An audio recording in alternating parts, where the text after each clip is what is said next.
বাকি ৮-১০টা মেয়ের মতো শরীর দেখিয়ে মডার্ন কালচার রপ্ত করতে না পারার অপরাধে সোমাকে ডিভোর্স পেতে হয়।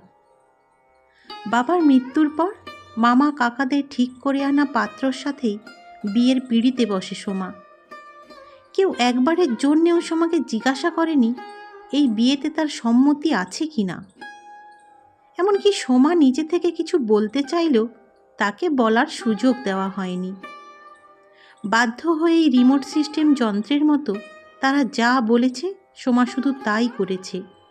কেউ জানতে চায়নি সোমার মনে তার বরের প্রতিচ্ছবিটা ঠিক কেমন। সে কি শুধুই ৩ শব্দের জোরে দখলদার বরের বউ হতে চায়, নাকি একজন জীবন সঙ্গী চায়, যে সঙ্গীর হাতে হাত রেখে দুনিয়ার সকল ধন সম্পদকে তুচ্ছ জ্ঞান করা যায়।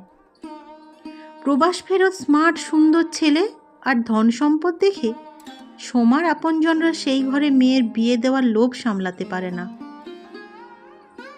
লোভের মোহে পড়ে বিয়ের আগে ছেলের চরিত্র কেমন তা জানার প্রয়োজনই মনে করেনি।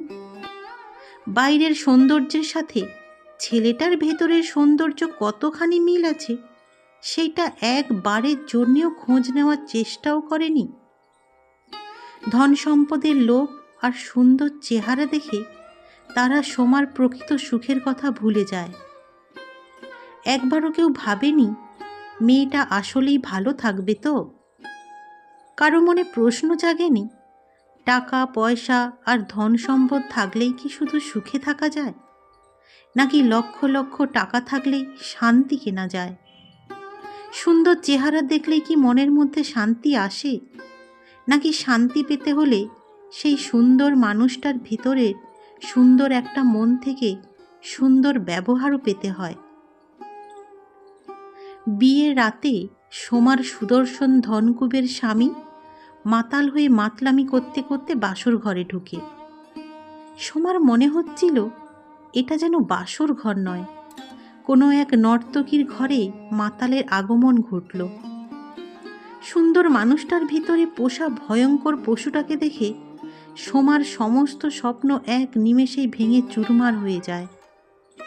ফুলশয্যার রাতে ফুল ছড়ানো খাটের এক কোনায় বসে সোমা বোবা কান্নায় বুক ভাসাতে থাকে।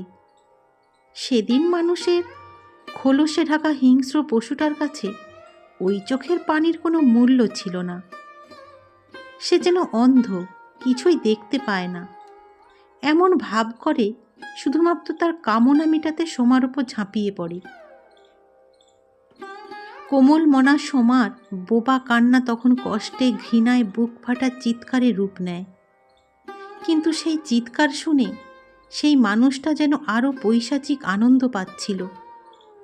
নিজের নোংরা কামনা চরিতার্থ হওয়ার পরেই সোমাকে খাটের এক কোনায় আবর্জনার মতো ছুঁড়ে ফেলে দেয়।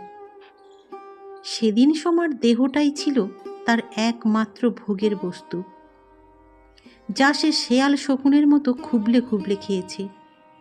সেই অমানুষটা একেবারের জন্য ভাবেনি সোমাও একজন রক্ত মাংসের গড়া মানুষ। তার ভিতরে সুন্দর একটা মন আছে। তার মনের মধ্যেও আজকে রাতটার জন্য তিলে তিলে গড়া বহু স্বপ্ন লালন করে আসছে। সে নিজে যেমন উন্মাদ হয়ে পৈশাচিক চাহিদা মিটালো, তেমনি সোমারও হয়তো কোমল এবং পবিত্র ভালোবাসার পরশ পাওয়ার ব্যাপক চাহিদা ছিল। সেদিন সোমার মনে ভালোবাসা জন্মানোর কোনো চেষ্টাই সে করেনি। মন বলে একটা বস্তু যে আছে সেই কথাটাই হয়তো অমানুষটা জানে না। সেই রাতের দুর্বিষহ ঘটনা মনে পড়লে আজও সোমা ভয়ে কেঁপে ওঠে। সংসারের সব কাজ সোমাকেই করতে হতো, তার যা শুধু হুকুম জারি করেই খালাস। পেঁয়াজের ঝাঁঝের সাথে সোমার কষ্টগুলো চোখ বেয়ে অঝরে ঝরে পড়ত, কেউ তা বুঝতে পারত না। কখনো যদি রান্নায় একটু ত্রুটি হতো, তা নিয়ে ১০০টা কথা শোনাতে কেউ ছাড়ত না।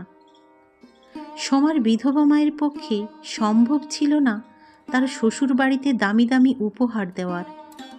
এই জন্য তাকে ফক্কিনীর বাচ্চা বলে গালাগালি করতেও ছাড়েনি শ্বশুর বাড়ির কেউ। মেয়েদের সবথেকে কষ্টের একটা সময় হচ্ছে পিরিয়ডসের সময়। সেই সময়টাতে মেয়েদের মন খুব নরম থাকে, অল্পতেই খুব কষ্ট লাগে। সেই সময়ে সোমার স্বামীর পরিবারের সবার কাছে সেই সময় সোমা যেন একটা আবর্জনার পরিণত হতো। সবাই কেমন দূর দূর করতে থাকতো, কাউকে স্পর্শ করলেই যেন নোংরা হয়ে যাবে, এমন একটা ভাব ছিল সবার মাঝে। অন্যদিকে পেটের চিনচিনে ব্যথায় সোমা কান্নায় ভেঙে পড়ত। কেউ একটু সান্ত্বনা দেওয়ার মতো ছিল না। সোমার স্বামী পলাশ সে সময় সোমাকে বিছানায় অবধি ঘুমাতে দেয়নি। সোমা সারা রাত মেঝেতে শুয়ে গরম জলে নরম বালিশ বিছিয়েছে। সেই 7টা দিন সোমা যেন জাহান্নামের শাস্তি ভোগ করছে, এমনটা মনে হতো। বিয়ের কিছুদিন যেতে না যেতেই সোমা বুঝতে পারে কিছু একটা গন্ডগোল হচ্ছে। রোজ রাতে তার স্বামী কোথায় এত সময় কাটিয়ে আসে। সেই রহস্যের সমাধান খুঁজতে গিয়ে কেঁচো খুঁড়তে কেউটে বেরিয়ে আসে। সোমা কিছুতেই তার নিজের চোখের দেখাকে বিশ্বাস করতে চায় না। সোমার স্বামী পলাশ রোজ রাতে তার বড় জায়ের ঘরেই যায়। ছি, সোমার ভাবতেই ঘেন্না লাগে। সোমার ভাসুর প্রবাসে থাকে, আর তার সুযোগে তারা, ছি ছি। সেই দৃশ্য দেখার পর সোমার বুকে কেউ যেন হাতুড়ি দিয়ে অনবরত আঘাত করছিল। আঘাতের যন্ত্রণায় বুকটা ফেটে চৌচির হয়ে যাবে এমন মনে হচ্ছিল সোমার। বড় জায়ের ঘর থেকে আসার পর সোমা যখন তার স্বামীকে প্রশ্ন করল রোজ রাতে সে কোথায় যায়, তার বিনিময়ে জবাব হিসেবে পেয়েছিল থাপ্পড় আর লাথি। এত লাঞ্ছনা, অবজ্ঞা, যন্ত্রণা সহ্য করার পরও সোমা নিজের পরিবারের কারোর কাছে কিছুই বলেনি, এমনকি গর্ভধারিণী মাকে পর্যন্ত কিছু বলেনি। না বলার কারণ, এতে যে তার বিধবা মা আরও বেশি কষ্ট পাবে। মায়ের কষ্টের কথা ভেবে দিনের পর দিন সোমা নিজের কষ্টগুলোকে বুকের মধ্যেই কবর দিতে থাকে। সোমার স্বামী চাইতো তার বউ আলট্রা মডার্ন ড্রেস পরুক, চুল খোলা রাখুক, সাজগোজ করে তার বন্ধুদের পার্টিতে যাক, কিন্তু সোমা কখনোই তার নিজের পোশাক ছাড়তে রাজি হয়নি। সোমার এই পোশাক তার স্বামীর মোটেই পছন্দ ছিল না। আস্তে আস্তে সোমার প্রতি তার আসক্তি চলে যায়। চারপাশে মডার্ন মেয়েদের দেখতে দেখতে সাধাসিধে সোমাকে আর চোখে ভালো লাগে না। প্রায় প্রতিদিন নিজের বৌদিসহ টাকার বিনিময়ে বাইরের বাজে মেয়েদের নিয়ে ফুর্তি করে বেড়ায়, আর বাড়ি ফিরে আসে মাতাল হয়ে। সোমাকে আজকাল তার স্বামী আর স্পর্শও করে না। সোমা নিজের ঘরে চাকরানির মতো সারা দিন শুধু কাজ করত, আর রাতের বেলায় ঘরের এক কোণে পড়ে থাকত। তবু কাউকে কিছু বলার সাহস পেত না। কিছু বলতে গেলেই তার স্বামী বেধড়ক মারধর করে ডিভোর্স দিবে বলে হুমকি দিত। বাবা বেঁচে থাকলে হয়তো প্রথম দিনই সোমা নিজেই তাকে ডিভোর্স দিয়ে চলে যেত, কিন্তু বিধবা মা আর ছোট ভাইয়ের সংসারে বোঝা হতে চায়নি বলেই দিনের পর দিন সব কিছু চুপচাপ সহ্য করে যাচ্ছিল।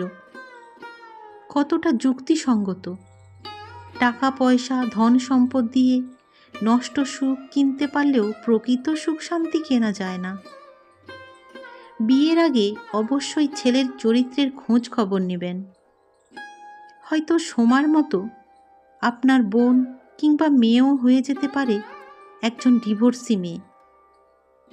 একটা কথা সবসময় মনে রাখবেন, চরিত্রের চেয়ে অমূল্য সম্পদ আর কিছুই হতে পারে না। চরিত্রহীন মানুষ পশুর সমতুল্য।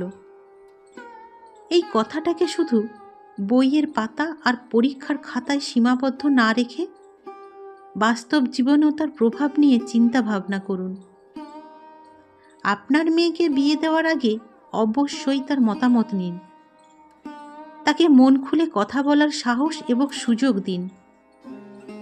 তার ইচ্ছেটাকে সর্বোচ্চ গুরুত্ব দিয়ে বিবেচনা করুন। তাহলেই হয়তো এই ডিভোর্স নামের অভিশাপ থেকে বেঁচে যাবে অনেক অনেক মেয়ের জীবন।